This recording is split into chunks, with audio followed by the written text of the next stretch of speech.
कोयल हो गई काली। बहुत पुरानी बात है। गंगा नदी के किनारे एक घना जंगल था। तरह तरह के रंग बिरंगे पक्षियों की चहचहाहट से सारा जंगल गूंजता रहता था।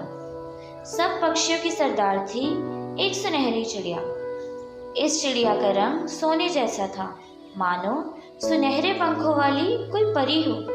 जब वह नीले आसमान में अपने सुनहरे पंख फैलाकर उड़ती थी, तब सारे जंगल के छोटे बड़े सभी जानवर मोहित होकर उसे देखते ही रह जाते थे। वे जंगल की शान थी। देखो देखो भाइयों, ये कितनी सुंदर चिड़िया है। देखो देखो भाई, इसका रूप कितना सुंदर है। इसके पंख कितने सुनहरे हैं। क्यों ना हम इसका नाम सोनल रख दें। इतना ज्यादा लाड प्यार पाकर सुनहरी चिड़िया अपने आप को जंगल की रानी समझने लगी थी। सब उसे प्यार से सोनल कहकर पुकारते थे।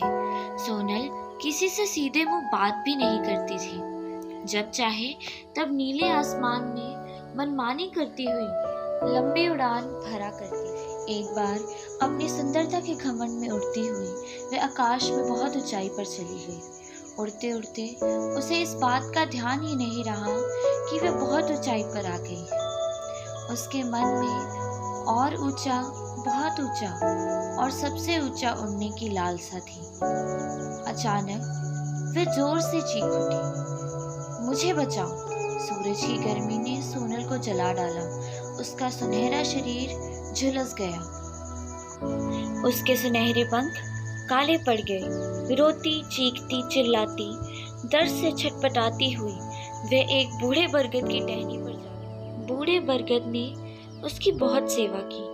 कुछ दिनों के बाद वह ठीक हो गई, पर वह बहुत उदास रहने लगी थी क्योंकि उसका सुनहरा रंग काला पड़ गया था।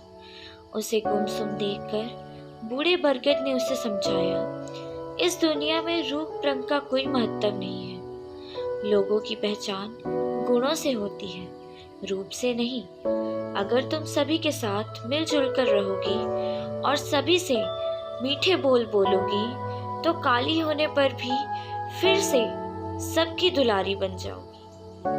तभी से सोनल ने मीठी वाणी में गाना शुरू कर दिया और अपनी मीठी बोली से सबका मन जीत लिया। सभी उसे कोयल के नाम से पुकारने लगे।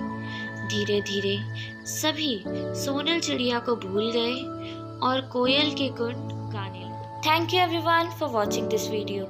Please like and subscribe our channel and share this video.